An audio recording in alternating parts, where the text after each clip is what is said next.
say, that's within 12 months, then a headline inflation of 23% should be seen as a significant positive performance. Of course, not at the medium-term target yet, but the disinflation process is on track. It is also instructive to note that the IMF has an upper band of 22% for inflation for December 2024. This suggests a rather marginal deviation compared to the program target, contrary to what President Mahama wants us to believe. If such a marginal deviation from the disinflation path is bad, then the president is the worst culprit. When his last government deviated from an inflation target of 10.1% by achieving 15.4% at the end of December 2016. For those who are familiar with Ghana's program with the IMF, these minor deviations from the program targets are sometimes normal because we are dealing with a very uncertain economic environment. And deviations like this can always be explained when one analyzes the data. Per the rules of the program, we will need to enter into consultations with the fund as provided in the consultation clause so that both the government and the fund can assess what went wrong and see the way forward. President Mahama has shot himself in the foot by his rush to paint this situation as bad, and soon we will see how he recovers from it. What the president also failed to do was to inform the people of Ghana that there are other significant measures of the performance of the economy that informs the state of the nation other than inflation alone. Real GDP growth, trade balance, current account balance, and international reserves, the performance of the financial sector, among others. These are the important components of our economy. That is the real sector, the external sector, and the financial sector. The average growth in real GDP for the first 3 quarters of 2024 was 6.4% and expected to end the year at a rate above the IMF target of 4%. This trend outperformed all projections and revised projections by both the IMF and the World Bank. If this is bad by President Mahama's standard, see the president's previous record. In 2016, the economy grew by 3.4%. It was 4% the year before. And so if you call 6.4% bad, how about 3.4%, ladies and gentlemen? He underperformed by all standards, whilst President Akufo-Addo overperformed. The trade balance also shows a significant economic improvement, maintaining a surplus trend since 2017, ending 2024 with a surplus of 5.9% of GDP. If this is bad economy, let's consider President Mahama's record of a deficit of 2% of GDP. Surplus 5.9% of GDP at the end of 2024, compared with a deficit 2% of GDP at the end of 2016. The current account balance also ended 2024 with a surplus of 4.2% of GDP. The very few times in recent history to have a surplus current account. And such a surplus tells us of the strength of the external payments positions of the country. Throughout the history of when President Mahama was in office, and without any confluence of crisis as faced by the previous NPP government, the current account was consistently in deficit. And he ended 2016 with a deficit of 3.1% of GDP. So again, let's compare 4.2% surplus by the end of 2024 against 3.1% deficit by the end of 2016. Gross international reserves measure the resilience of the economy, particularly in times of crisis, and how prepared the country is to weather external shocks and vulnerabilities. The Bank of Ghana has, through novel innovations, accumulated high levels of reserves the largest in our history, with $8.9 billion. This is 4 months of import cover, above the IMF's 3 months of import cover. The NDC left office in 2016 with gross international reserves of $6.2 billion, or 8.5 months of import cover. Again, 4 months of import cover versus 3.5 months of import cover. Who is better managing the economy of Ghana? Ladies and gentlemen, the true state of our nation is that economic growth has rebounded strongly. The external sector is impressive, and our resilience towards shocks and external vulnerability is at all-time high. This is the true state of our economy, but the president and his government has a different understanding of what a strong economy means.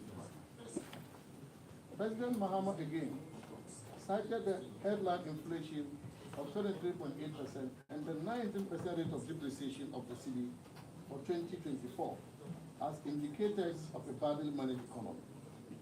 It's important to provide context to this. Following the COVID-19 and supply shocks globally, prices of food and other essentials increased substantially. Even in the advanced countries, inflation averaged 7%, very high for countries that are used to 1% or less inflation. The causes of this rise in inflation globally were not far-fetched.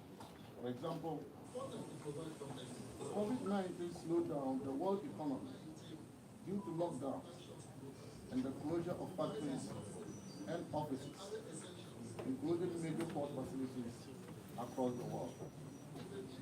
And this adversely impacted global supply chains. Also, many countries implemented fiscal stimulus to revive economic activity. However, faced with supply constraints, the increased demand resulting from the fiscal stimulus led to higher inflation.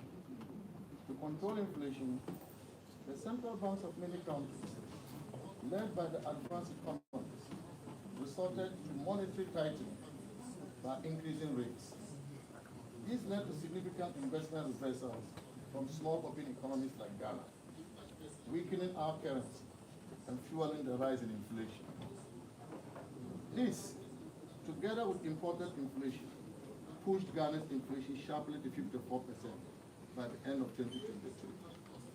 The current rate of 23% therefore means that inflation was half within a year, and we were working to bring it further down to the pre-COVID level of 8 plus or minus 2% by 2026.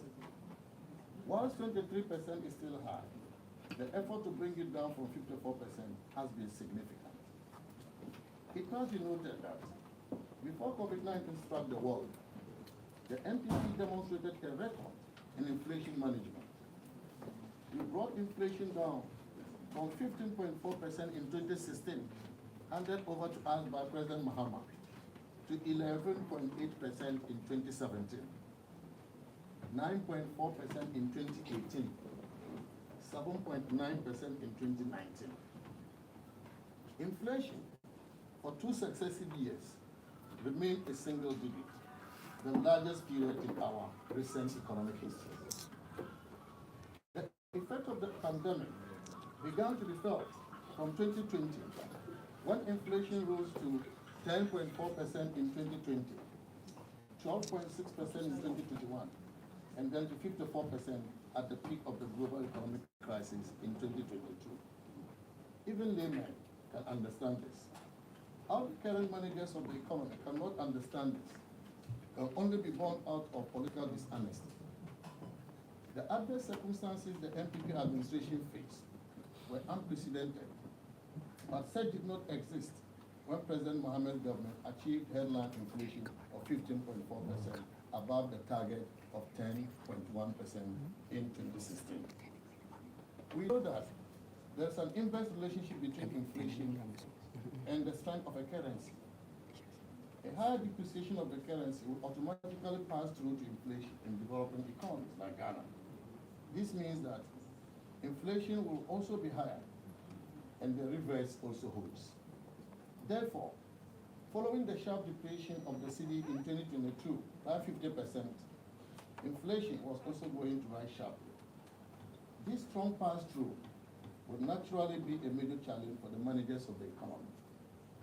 By reducing the rate of depreciation to 19% in 2024, we have seen the mooting of the pass-through to inflation, and these efforts cannot be glossed over. These efforts by the previous administration and the favorable results produced should be appreciated by President Mahama and improved for even better outcomes for our people. These effective efforts should not be disregarded and belittled for political reasons. The country will gain nothing by this kind of politics. Ladies and gentlemen, it is important to note that the rate of 6.5% depreciation we have witnessed year to date in 2025 is not informed by any sustainable strategies by the current government. The current disparity between inflation and the rate of depreciation is evidence of heavy central bank intervention on the market. The Mahama administration and the central bank can do this, but this is happening only because the previous administration left a gross international reserve of $8.9 billion by the end of 2024. This is being used to shore up the value of the cedi. The president deliberately, as you know, avoided this in his statement. Fellow Ghanaians, the true state of the nation is that exchange rate stability, which we saw before the end of 2024, and which has continued into the first quarter of this year, is not by any magic from the Mahama government. It is because the Akufo-Addo government left significant levels of international reserves fallen. In addressing the issue of buffers created to support expenditure and maturing debt obligations, the president focused on the sinking fund as if it is the only source of buffers. The sinking fund is just one of our buffers. At each point in time, the government designates some accounts for buffer and for purposes of special payments. In the last 8 years, such accounts included the sinking fund, the Eurobond proceeds account, the IMF proceeds account, and the Treasury Main 2 account. For example, the IMF third review disbursement of $360 million was done on 2nd December 2024, but this was kept as buffer, part of which was used to pay coupons amounting to $346 million to Eurobond holders on 3rd January 2025. This was not done from the sinking fund. Similarly, in October 2024, we paid $520 million our Eurobond holders for the first coupons and other fees. But again, this was not done from the sinking fund. How could we have done these payments if we didn't have buffers? Yet the president thinks that the only buffers we have is the sinking fund. The NPP also left significant amount of buffers, more than 5 billion Ghana cedis from the 2024 revenue collected by GRA in the Treasury Main 2 accounts, which the new government has used.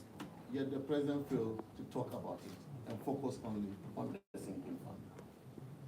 On the financial sector, ladies and gentlemen, the president again played to the gallery by stating that, and I quote, "The financial sector continues to struggle despite the previous government reportedly spending 29.9 billion Ghana cedis on the financial sector." Despite the previous government reportedly spending 29.9 billion Ghana cedis on the financial sector. Typical of NDC's usual sweeping statements is an exercise of pushing. Can you please put that off? Just please.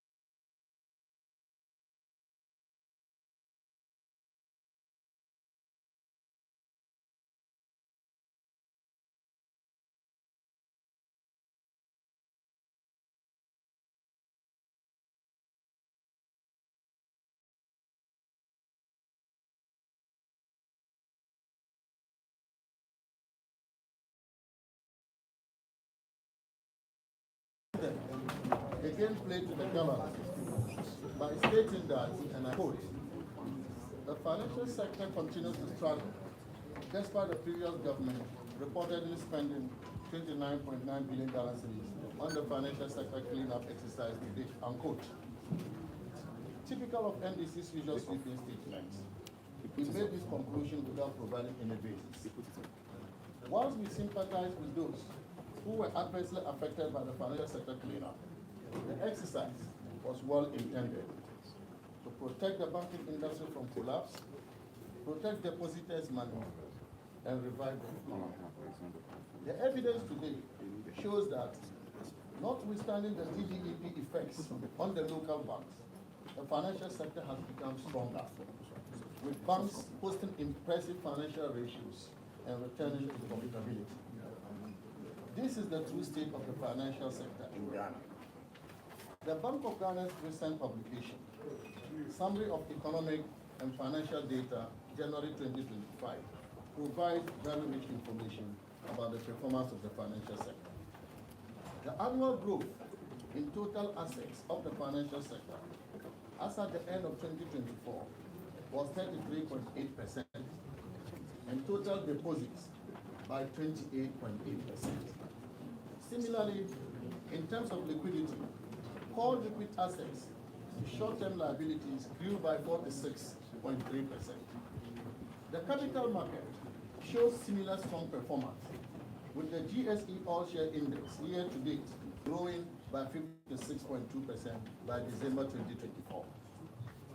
The earnings and profitability ratios also show that return on asset before tax recorded an annual growth of 5.4% in December 2023 and 5% in December 2024, whilst return on equity after tax grew at 34.2% in December 2023 and 30.8% in December 2024. It is no secret that the strength of an economy is also determined by the strength of its financial sector. Given the record of performance of our financial sector under the NPP administration, is this correct, ladies and gentlemen, for such an economy to be described as badly managed? Ladies and gentlemen, you can now understand that all the main components of our economy are in good shape. The real sector, as demonstrated in real GDP growth. The external sector, showing impressive external positions through trade and current account surpluses, and the performance of the financial sector, posting impressive financial ratios. Therefore, we need to ask President Mahama, how did he come by the conclusion that the economy was mismanaged? Ladies and gentlemen, the president tried to scare the Ghanaian people about the country's debt service obligations for the next 4 years, which according to him will amount to 280 billion Ghana cedis, comprising 150 billion Ghana cedis for domestic and 130 billion Ghana cedis in external debt servicing. Government, at every time, provides for debt servicing obligations, and the president is aware of this.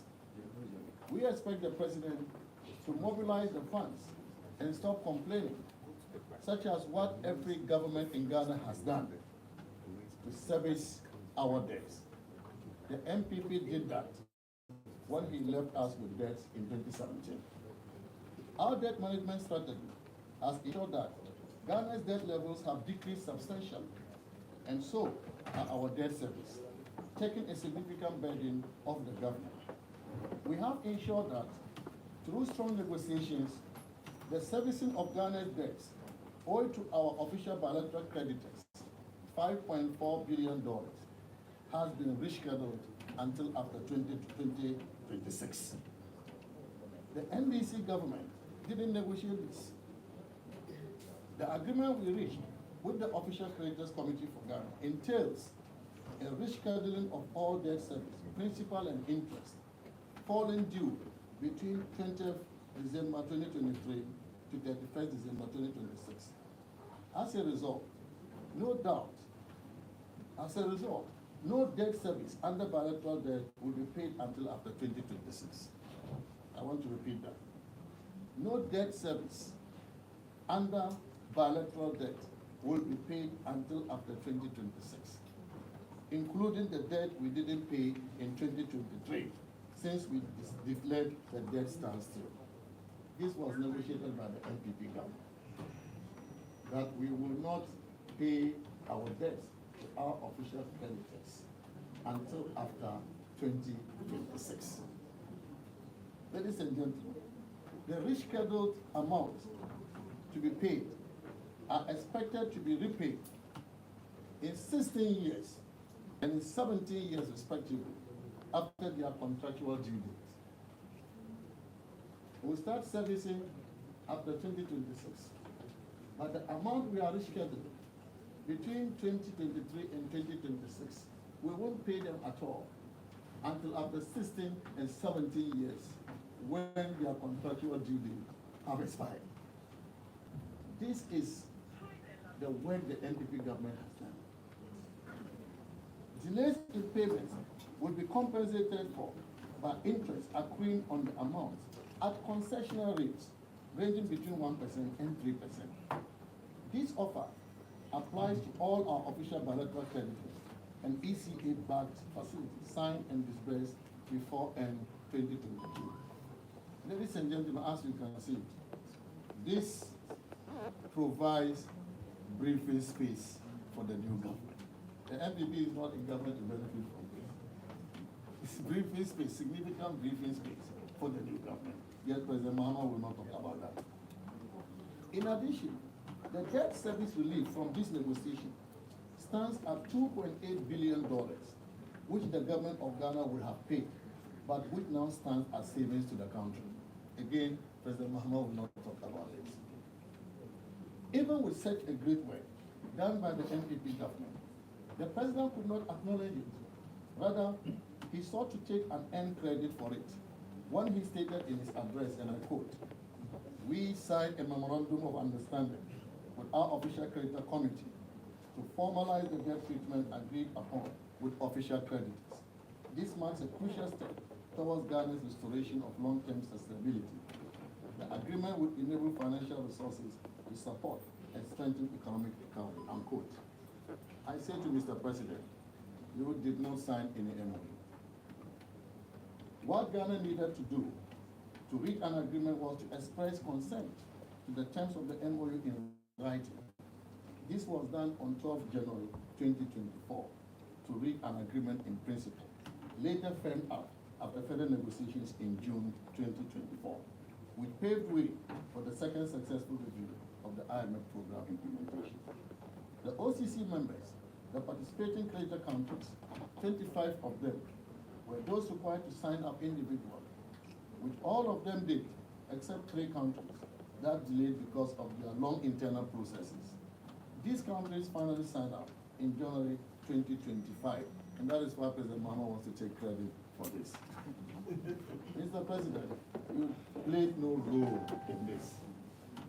Apart from the rescheduling of debt service and savings from the negotiations with our official bilateral creditors, we also achieved debt cancellation, outright debt cancellation of almost $4 billion United States dollars. An additional debt service relief of $4.7 billion United States dollars through our negotiations with Ghana's Eurobond holders. This has reduced our debt levels, our public debt levels, from 78% of GDP to 72% of GDP. In fact, from September to October 2024 alone, our debt levels reduced by 68 billion Ghana cedis. It is instructive to note, therefore, that with a total public debt level of 721 billion Ghana cedis, which President Mahama was talking about, which is 72% of GDP, our record on debt sustainability is better compared with President Mahama's debt to GDP ratio of 73.1% by the end of 2016 when he left office. This is therefore good standing to teach us lessons on debt. The energy sector debt stood at $2.5 billion.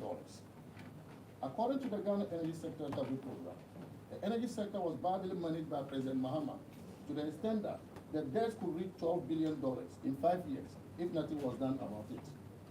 President Akufo-Addo ensured that this did not happen.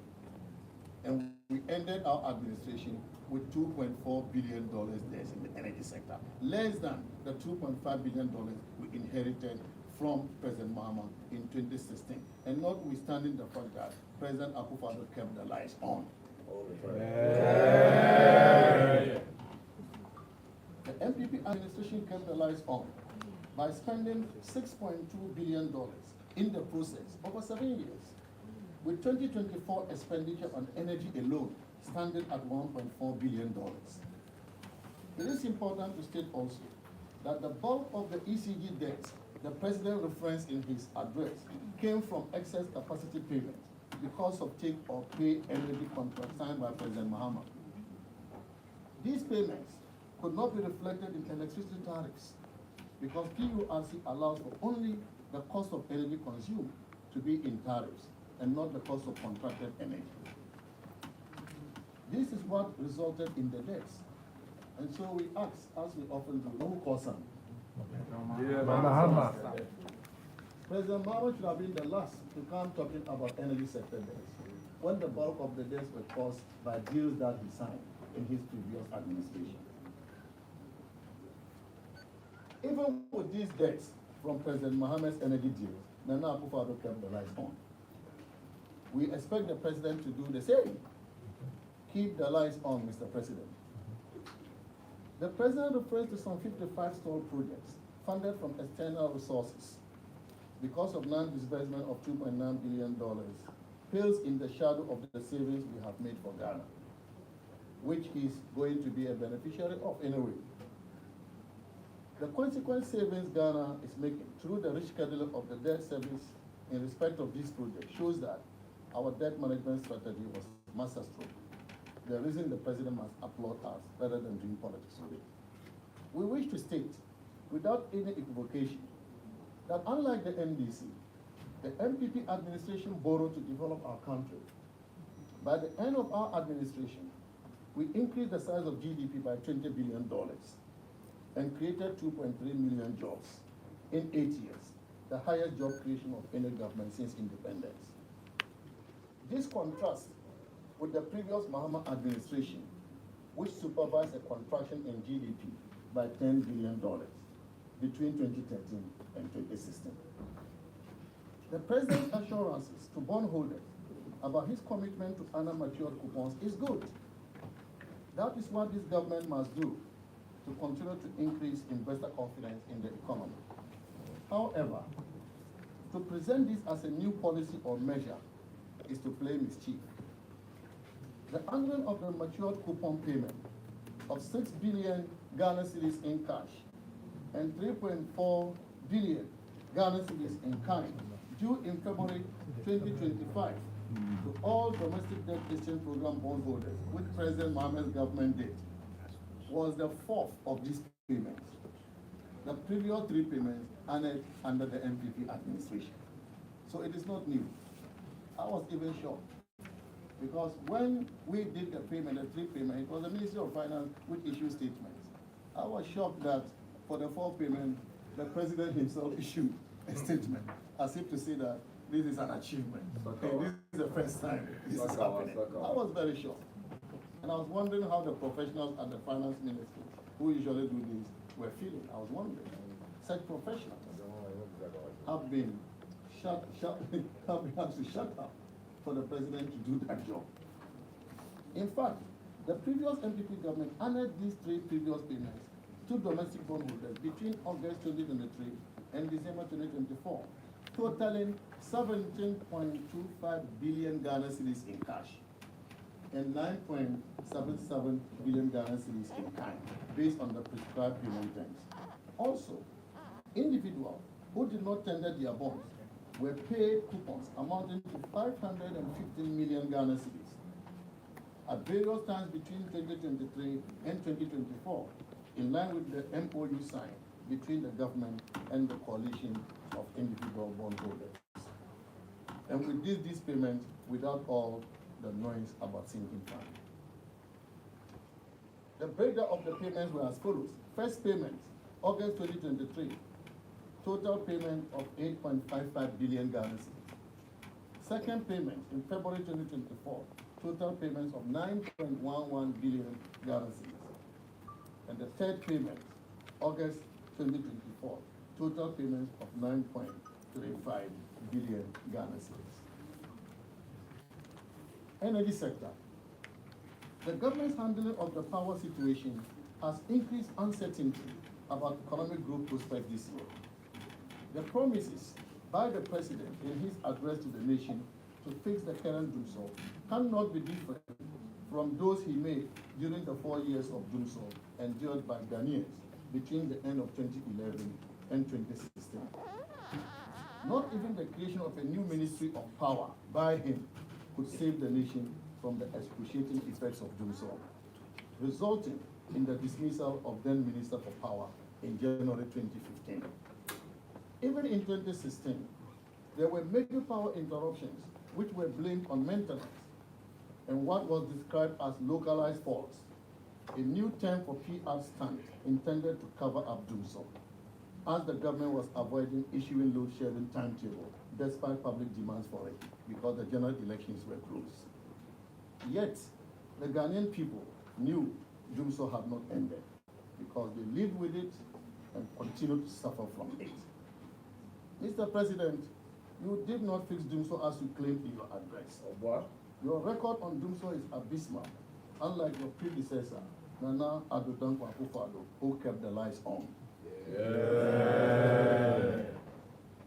As we are back to doomsday in another Mahama term, Ghanaians remember with fear and anxiety the potential devastation this could cause for them and their businesses, especially small businesses like hair salons, welders, dressmakers, and many more who earn their daily bread from these vocations. Many people and businesses have already felt the pinch and the pain of living with the current doomsday. We have also seen the return of electric generating sets in shops, in clinics, and at social events. Mr. President, this is the true state of our nation and not what we presented to Parliament. To ameliorate the impact of these erratic power challenges, we, the mighty minority, call on the government to publish a load shedding timetable today to help people and businesses plan effectively to offset some of the losses the economy is currently suffering from. On the petroleum sector, the record will show that production of crude oil has declined because President Mahama signed contracts with 13 companies, most of which, in fact, all of which, had no technical or financial capacity to undertake oil activity. However, President Akufo-Addo administration rather introduced measures for aggressive reserve replacement on assumption of office in 2017. As a result of these measures, between 2018 and 2022, 7 discoveries of crude oil were made. Ladies and gentlemen, as industry watchers know, the COVID-19 pandemic slowed down operations across the oil industry in the world, which affected the appraisal of these discoveries in Ghana. To incentivize these companies, the then government, the Akufo-Addo government, took the decision to restore their lost time to them. Several amendments were also made to the existing frameworks to provide further incentive to the industry. The NPP government could therefore not be accused of creating a hostile business climate and excessive political interference, in the words of President Mahama. The NPP administration also added to crude oil production with the coming on stream of Jubilee Southeast in September 2023, which added 30,000 barrels of oil per day to production from the Jubilee field, thereby taking production from the field to 100,000 barrels of oil per day. Ladies and gentlemen, we are alarmed at the risk of these power challenges, reversing the economic turnaround in Ghana, as evidenced by the resurgent economic growth achieved last year. The dangers to economic growth are very visible for us to see. There is no reliable power supply now. Investors are being turned away by a government that is baselessly painting a bad picture of its own economy. And contractors are not being paid, despite the 68 billion Ghana cedis approved by Parliament for the government to spend in the first quarter of the year. And notwithstanding the significant amount of revenue at their disposal to meet these spending requirements, including, for example, the over 5 billion Ghana cedis buffer left for them, the 8.7 billion Ghana cedis collected by Ghana Revenue Authority for January 2025 alone, and about 67 billion Ghana cedis borrowed in less than 2 months. Many government projects have halted as a result, and the resultant job losses by young Ghanaians is very painful and unfortunate. Therefore, ladies and gentlemen, the prospects for growth, economic growth, in this first quarter of 2025 remain weak and sluggish, and the government must change its economic management strategy as soon as possible. The Mahama administration made a lot of political gains by highlighting the plight of young Ghanaians who were yet to get jobs after over 2 million others had gotten jobs in the 8 years of the NPP administration. They promised 2 more people for each job under the 24-hour economy program. Ladies and gentlemen, it is now a notorious fact that to create vacancies for the purpose of employing NDC youth, the Mahama administration has sacked thousands of young Ghanaians who had been properly employed by the previous administration. The termination of the jobs of young Ghanaians, which has become synonymous with Mr. President Mahama, who we now prefer to call Terminator 1,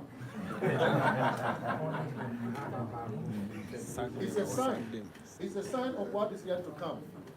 Sacking people from employment and replacing them later with others does not amount to job creation. What the people of Ghana want are new jobs for those yet to be employed. President Mahama knows that. The programs he outlined in his statement, Nkoko, Nkiti, and the rest, cannot create sustainable jobs for the Ghanaian youth. Hence, the resort to termination of existing jobs for future replacement to shore up his job numbers. This is after President Mahama had argued, sadly, in 2016, that it was legitimate for an outgoing administration to recruit and sign deals up until the midnight of January 7 the following year, when its term expires. Not only are these double standards worrying, but the dismissals will no doubt worsen the unemployment situation which he promised to fix. The thousands who have been dismissed have been condemned to suffering and hardship. The fight against Galamsey has been difficult, no doubt. The President Mills struggled with it. President Mahama struggled with it in his first term. And despite the best of effort, President Akufo-Addo also struggled with it. After having made so much propaganda about it, while in opposition, key NDC figures appearing before Parliament's Appointments Committee could not substantiate any of the propaganda allegations of the NPP being complicit in the Galamsey phenomenon. In contrast, media networks are now reporting that weeks after the election,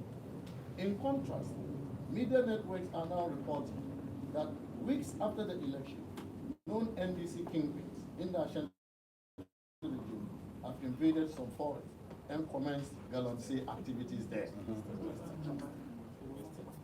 Also in the western region and the eastern region.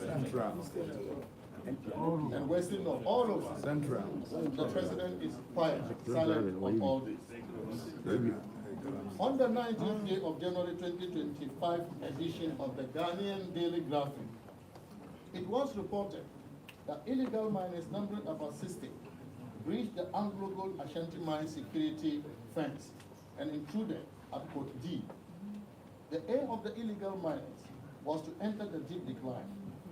The decision to enter the deep decline was because of a promise made to these illegal miners by the leadership of the NDC during the campaign. The promise was to assist them to illegally mine in areas which had been legally acquired by the Anglo-Gold Company. Also, The Minister for Lands and Natural Resources, speaking to Parliament on February 19, 2025, raised a very disturbing issue of insecurity, leading to an alarming rate of illegal mining activities within the nation's forest reserves. 9 out of the 44 forest reserves have been completely taken by illegal mining tax with impunity. Our security agents and the Forestry Commission no longer have access to these forest reserves. We wish to ask, since when tax involved in illegal mining became more powerful than our well-trained security agents? This is the true state of the fight against galamsey, for which reason the President's address was scanty on any real steps to tackle the country. Infrastructure development.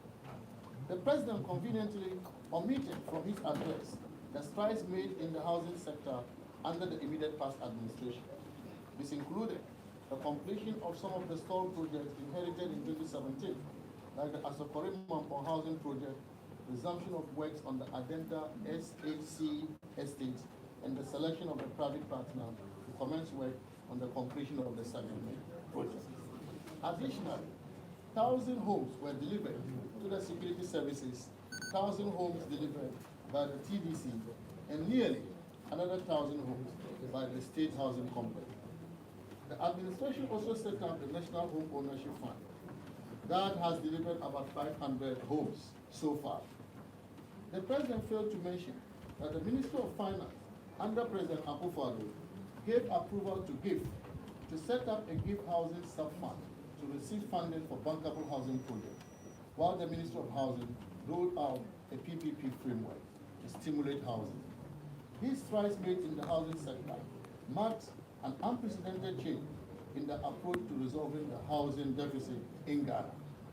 Instead of seeking to lambast the outgone administration, credit should rather be given to it, followed by a commitment to build on it. The Ghana Priority Health Infrastructure Project, referred to as Agenda 111, was to design, construct, and equip 111 hospitals across the country. The need for the construction of hospitals became essential after Ghana recorded its first case of COVID-19 on 12 March 2020. In one of his regular addresses to the nation, where he detailed the government's measures to contain the spread of the virus, His Excellency, President Akufo-Addo, bemoaned the lack of hospitals in some 88 districts and 6 newly created regions of the country, and promised swift government investment in new hospitals, not only to address the urgent need to contain the spread of the virus in those districts and regions, but also to correct the anomaly in the distribution of health infrastructure across the country. The initial hospitals comprise of 101 district hospitals, 7 regional hospitals, 2 regional psychiatric hospitals, and 1 national psychiatric hospital in Accra. The program was, however, revised to include 3 district hospitals, thus expanding to cover 114 sites.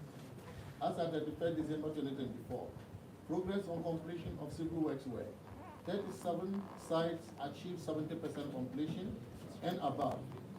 28 sites achieved between 50 and 70% completion, and 36 sites achieved below 50% completion. These district hospitals, 3 district hospitals, and this is important because some people have gone out there to say only 1 was completed. 3 district hospitals achieved practical completion, equipped and commissioned on 5th December 2024. And they are Achima Konwuma Municipal Hospital at Tredi, Konwuma Municipal Hospital at Tredi, the Oforikro Municipal Hospital at Kokobeng, and Ahanta West Municipal Hospital at Bokro. We also have dedicated sources of funding. Some have said that we were just doing it in an ad hoc manner. We have dedicated sources of funding from the government annual budgetary allocation and the CAPEX component of the annual budget funding amount from oil revenues. Total outstanding amount to complete all these district hospitals and the zonal psychiatric hospitals as at 31st December 2024 was $1.3 billion. In his haste to misinform the Ghanaian people. The president told a group of clergymen who visited him in his office that he needed $1.7 billion to complete the Agenda 111 projects. In his address to the nation last week, he put the amount at 22 billion Ghana cedis, and that is $1.4 billion, at 15.5 cedis to a dollar. So, Mr. President, which is the correct amount? We have taken note of the new government's plan to abandon these projects by proposing to relaunch the ABFA from oil revenues used in financing these projects to other projects. This is unacceptable, Mr. President. And this certainly will lead to significant cost overruns, which will later come to hurt our country. The NDC has resorted to a deliberate distortion of road sector data as a way of undermining the work the NPP administration has done. When it is reported that between January 2017 and June 2024, the NPP successfully undertook works covering a total length of 13,624 kilometers, the NDC mischievously reports it as a claim of some 13,000 kilometers of brand new roads. We have always made it clear that this figure represents the total kilometers of roads we worked on, including construction of brand new, reconstruction of dilapidated roads, rehabilitation of bad roads, and upgrades of roads in poor condition. This is a major achievement when compared to the NDC's paltry 4,636 kilometers delivered by the Afenyo and Mahama administration over the entire 8 years in office, covering the same scope of works. So we are talking about 13,624 kilometers versus 4,636 kilometers. And yet they say we criminally mismanage the economy. Ladies and gentlemen, between 2019 and 2016, the Afenyo and Mahama administration managed to complete only 5 interchanges. And I mean just 5 in 8 years. Contrast this with the 9 interchanges delivered under the Akufo-Addo-Bawumia administration. Additionally, the NPP started works on at least 13 other interchanges. In fact, our performance in the road sector has been so impressive that the World Bank Country Director stated on 7th August 2024 that in terms of road density, kilometers of road per 100 square kilometer land, Ghana has road access that exceeds the regional average. 32.8 kilometers per 100 square kilometers in Ghana versus 17 kilometers regional average in Africa. Wow. That is nearly double the regional average. Ghana is also above the regional average in terms of rural accessibility. In Ghana, 63% of the population lives within 2 kilometers of all weather roads, as compared to only 47% in the African region. We must celebrate our achievement, ladies and gentlemen, irrespective of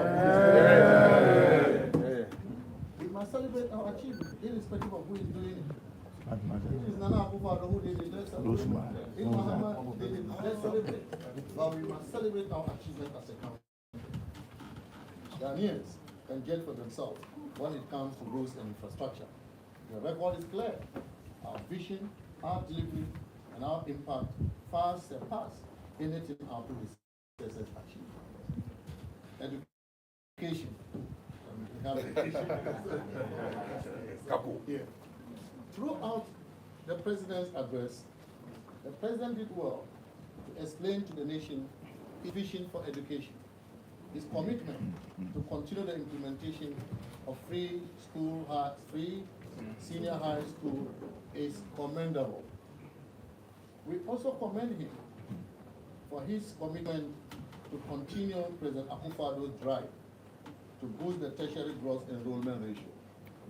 Besides this, however, the vision espoused by President Mahama is uninspiring, exposing a profound education best practice and knowledge gap. Clearly, the president's speech lacked coherence and did not articulate clearly the role of education in the transformation of Ghana. Many of the initiatives announced are already being implemented with a high degree of success under the previous regime. Consequently, a number of reforms have taken place across all levels of education in Ghana, including tackling the learning crisis in the early years of education through the implementation of differentiated learning approach.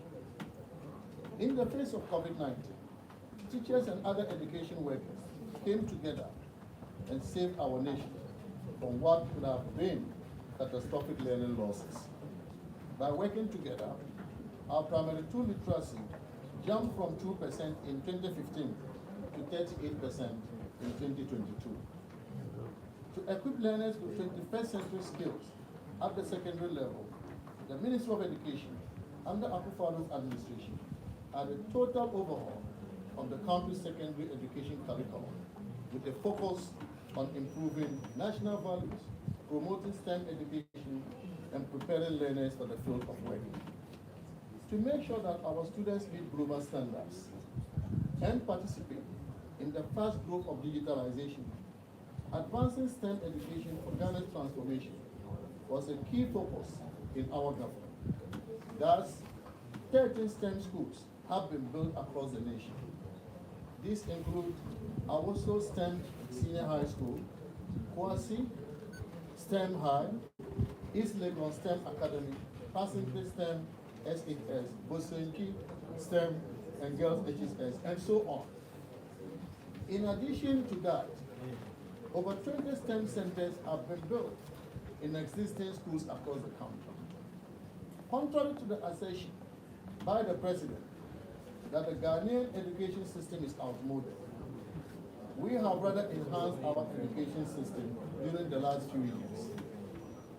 An education system that has introduced courses like biomedical sciences, engineering, aviation, manufacturing engineering, robotics, and so on. We have also built science and engineering labs across the country.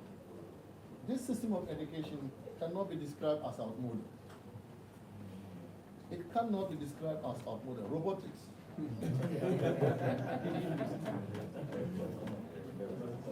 As we speak, high school students are receiving tablets to facilitate technology integration to enhance teaching and learning under the Ghana Smart Schools project introduced to empower students on a global scale. Here we are talking about smart schools. That cannot be outmoded. Whilst His Excellency, the President, has outlined his vision for education and skills development, it is imperative to acknowledge the substantial progress made under the previous administration in transforming technical and vocational education and training in Ghana. In 2017, the TVET sector was uncoordinated, and some 17 ministries were engaged in some form of TVET regulation and delivery, and therefore made coordination across the landscape quite challenging, since each of the TVET institutions were taking direct instruction from their ministries and legislations. Almost all the workshops in the TVET institutions were filled with obsolete tools and equipment, and outdated curricula as well. The sector was not responsive to the needs of industry. The linkage between training providers and industry was very weak, which caused mismatches in the demand and supply. The Akufo-Addo-led government implemented bold reforms backed by significant investments to revamp TVET, ensuring it becomes a viable pathway for skills acquisition, entrepreneurship, and employment creation. Some of the key interventions and accomplishments in the sector include the establishment of the Commission for TVET and the Ghana TVET Service, introduction of free TVET into the free senior high school policy, leading to a massive jump in 3-year enrollment from 41,696 students in 2016 to over 172,473 students in 2024. Construction of 4 new TVET centers of excellence, rehabilitation and equipping of tertiary and pre-tertiary TVET institutions, implementation of competency-based training, establishment of sector skills bodies, among others. We have laid a very solid foundation for TVET transformation in Ghana.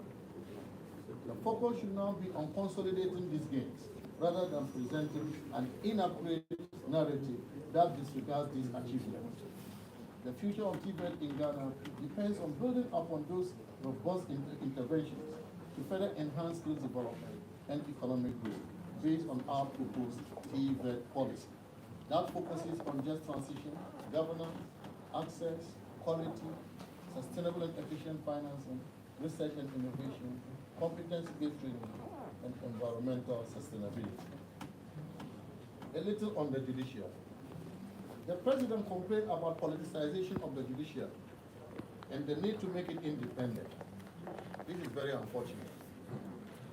This is a myth on their mind, their own minds, that they are pushing to the Ghanaian people to discredit the only institution that is not formed by political parties. The power to appoint lower court, district, and court judges is in the Chief Justice, subject to the approval of the President under Article 148 of the 1992 Constitution. No political person has power to start the process. If the President doesn't approve, all he can say is no.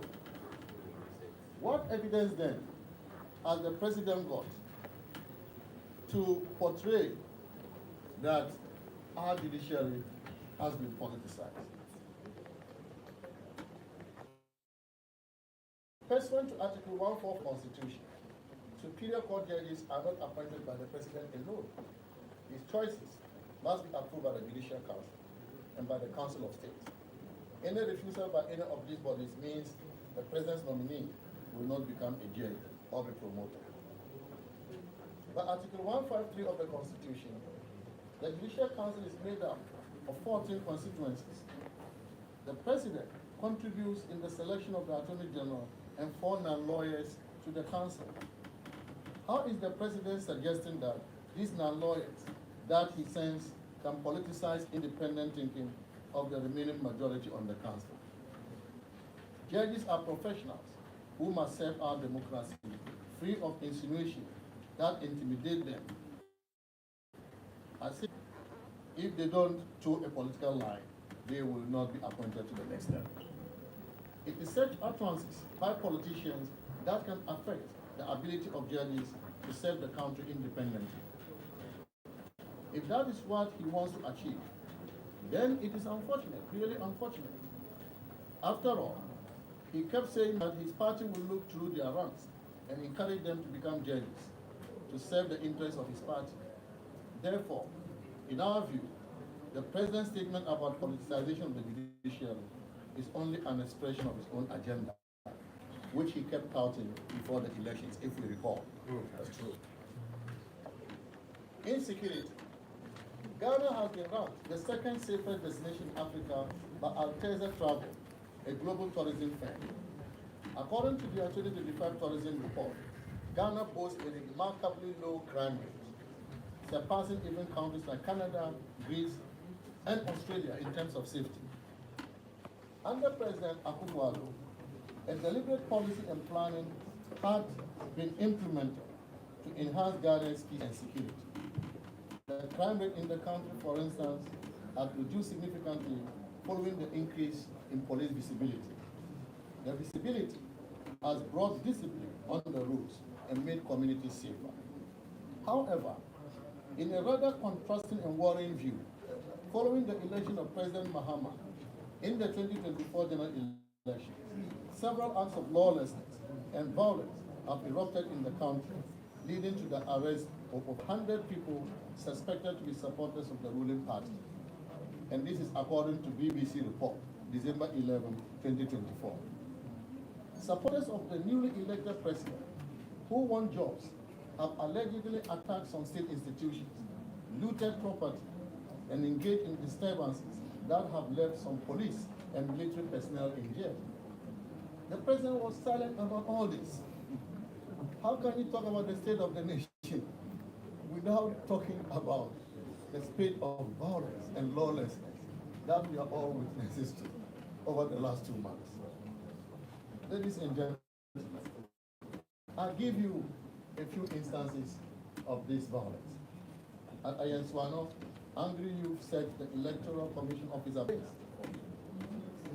The stand-up at the Ghana Gas headquarters, we all remember, where security forces fired warning shots to disperse a crowd of protesters belonging to the NDC. In Mamobi, hooded individuals parading through the streets on vehicles and motorbikes disturbed everybody's peace, and nobody said anything to them. In Obuasi, civilians and party members were in direct showdown with military officers. Several shooting incidents led to 4 dead and many in jail. In Demongo, frustrated youth stormed the Demongo Municipal Coalition Center and set the EC office ablaze. 1 person died, and the office was burnt down. 8 suspects were also arrested for attacking the Metro Mass Transit workshop in Sunyani, Bono region. Suspects unlawfully entered the workshop premises and attacked and threatened workers, forcing them to flee. A wave of violence swept through Ejura police station as angry Zongo youth attacked a local police station, freeing suspects on remand and setting the police station on fire. The lifeless body of a final year biological science student of Kwame Nkrumah University of Science and Technology was discovered near the KNUST Disability and Rehabilitation Center. The Council of State Elections in the Ashanti region descended into chaos as a group of unidentified thugs stormed the election center, disrupting the sorting and counting of ballots. In Bonturubu, intense clash have led to 4 people losing their lives. 4 students were arrested at Wega Divisional Police Command after a clash ensued between some students of Christian Methodist Senior High School and local youth over a missing mobile phone at the school premises at Aplapu. 5 students sustained severe injuries, with several others suffering minor wounds after violence erupted during a peace ceremony between students of Boku Senior High School and Boku Technical Institute. 20 students from Salaga Senior High School in the East Gonja municipality of the Savannah region have been arrested following a violent clash that left 1 person with multiple stab wounds. It is sad, ladies and gentlemen, to mention that because of the insecurity in our country, the Electoral Commission has not been able to conclude a parliamentary election declaration. This certainly is a dark spot in our democratic dispensation, given that the people of Ablekuma North are currently not having a representative in Parliament. Insecurity in the Boku area continues to heighten in recent times, with a woman and her 2 children being tragically murdered in their home by gunmen on February 9, 2025. Again, on February 25, 2025, a 13-year-old boy was killed in the same township. The indiscriminate killing of the indigenes of Waliwali and its environs is getting out of hand, and the imposition of curfew in the area is making it difficult for our Muslim brothers and sisters to wake up at dawn to eat and start their fasting. Government needs to decouple politics from security and ensure that every Ghanaian is protected. Mr. President, the security situation in our country is indeed very worrying. As you refuse to act decisively, the security agencies have become powerless, and this continues to embolden thugs of your party who visit mayhem on innocent Ghanaians daily. Sadly, the homes of some former public servants have been raided in Rambo style. That can only be akin to what happens in a military coup d'etat. For many Ghanaians, this is reminding them of the dark days of our nation's history. The president must act, and indeed, action is required now. Rather strangely, whilst officials of the NPP administration are being harassed and investigated, former officials of the NDC government who were on judicial trial have been cleared of all criminal charges against them, and in some cases have been rewarded with juicy appointments, like the current governor of the Bank of Ghana. Today, we are being told that crime has party colors, and our country has been turned into an animal farm, where 4 legs good two less Bad.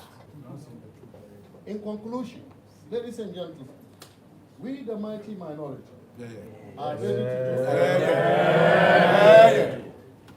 to do our work to provide truthful information to the Ghanaian people on the affairs of our nation, especially as the government is holding a national economic dialogue, which is intended to whitewash the unfounded and baseless claims of the mismanagement of our economy under the erstwhile NPP administration. That is what they are doing there. They are even scaring the people of Ghana further by putting out unaudited outstanding claims on government. And we will expose this mischief at the right time. We believe that these unholy moves by the MDC are intended to buy time to cover for its incompetence in managing the economy and to establish the basis for increasing taxes and introducing new taxes in the 2025 budget statement, even as they are promising to scrap e-levy, COVID levy, and others. Ladies and gentlemen, I want to ask you, does it make sense to scrap e-levy and betting tax and replace them with new taxes on the telecommunication industry? They are bringing back VAT on telecommunication. They are increasing the growth and sustainability levy on the mining industry. And they are bringing back VAT on the financial services and real estate industries. All these taxes will be passed on to customers, to the Ghanaian people. The people of Ghana should wait for the deception of the NDC government when they present the 2025 budget. Taxes galore. Sakawa. This is how they intend to tax Ghanaians to collect their target of 200 billion Ghana cedis in tax revenues this year. This NDC government accused us, the NPP administration, of overtaxing the people of Ghana, because by the end of 2024, the NPP administration collected 152.9 billion Ghana cedis, and that was 17% tax to GDP ratio, taking it from President Mahama's 13% in 2016. How do you then turn around to expect to collect 200 billion Ghana cedis in an economy you call a broken economy? Ladies and gentlemen, we the mighty minority will join the people of Ghana to resist any attempt to smuggle in new taxes or increase existing taxes. We owe it a duty to hold the government accountable for their promises to the people of Ghana. We can only accommodate scrapping of taxes. We cannot accept new taxes or increase. Ladies and gentlemen, as a country, we have come a long way, working closely with our key stakeholders, including the IMF, World Bank, the African Development Bank, our bilateral partners, domestic and international investors, and more importantly, the Ghanaian people, who have sacrificed so much to see us get this far. We can assure you all that our partners and most of the people of Ghana are not happy because the president used his State of the Nation address, in fact, the fourth State of the Nation address, to reverse the gains made, especially towards building confidence with investors. The president has painted the picture of a country that has been economically mismanaged, when in fact, we have turned the corner from what we have all come to know was the worst economic crisis in Ghana following an unprecedented global crisis between 2020 and 2022. Even when they were confronted with a domestic challenge in the form of doomsday, they ran to the IMF to save the economy. How much more a crisis that plagued the entire world, including our country, and in no mean a proportion. What the president has done is like putting a gun on one's head and pulling the trigger. Investors had felt the hope of a resurging economy in Ghana, and were looking forward to the new things the president was bringing to consolidate the gains. The president has effectively told them to go away because the economy is in crisis, contrary to the evidence. The cost of living crisis is a global problem. It's a global problem, and we all know that. But that cannot be used to degrade the entire economy in the face of overwhelming data pointing to the contrary. And in addressing the cost of living crisis, the president himself walked or drove himself to a meeting with leaders of the labor union to assure them he was on top of his job, only to offer them 10% increase. When his predecessor, Nana Addo Akufo-Addo, without this drama, offered them 23% from January to June and 25% from July to December 2024. In an economy that is criminally mismanaged in the words of President Mahama. He also touted his economic struggle around the 24-hour economy to deliver jobs to the youth. However, the only area he mentioned was in the processing of passports. Not even the incentives to industries that will create sustainable jobs. Does the president think that many Ghanaians want to run out of the country because they know his poor record on job creation and are preparing to run out of the country as a result of which they need 24-hour issuance of passports? Ladies and gentlemen, let no one be surprised at the blame game by His Excellency the President. It is not new. This is what the President said about the late Professor John Evans Attamis in his last State of the Nation, delivered on January 5th, 2027, when he left office in the 2017, January 5th, 2017, in which he blamed the poor performance of their first 4 years, during which he served as Vice President.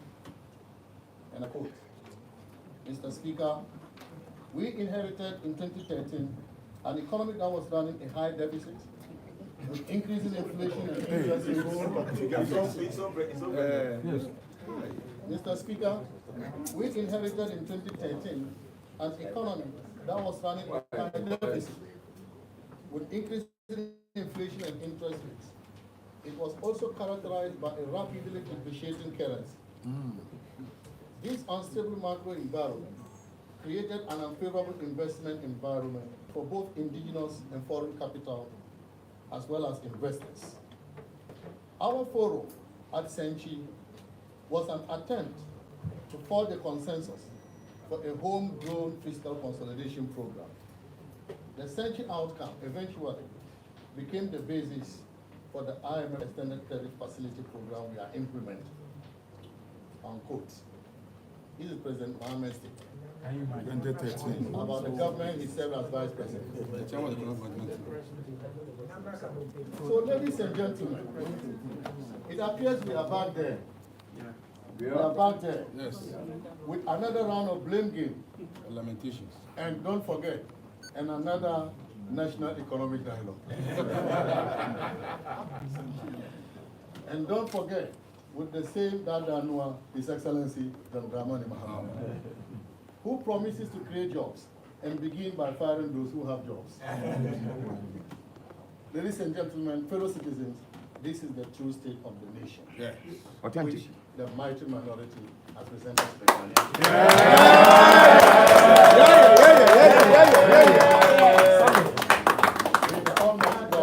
God bless our nation and make it great and strong. And thank you very much.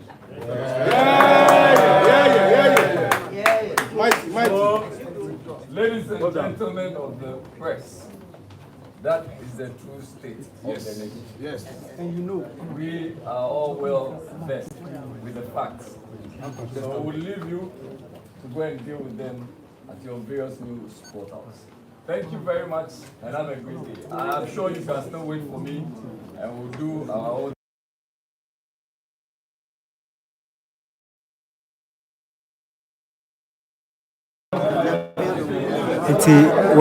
We are a minority leader in Parliament, and one day almost State of Nation address. No, minority leader, Afenyo-Markin, but Wosha will be only a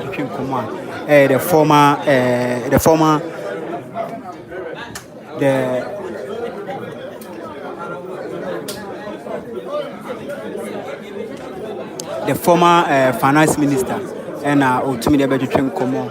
And you know, the likes of former House Minister.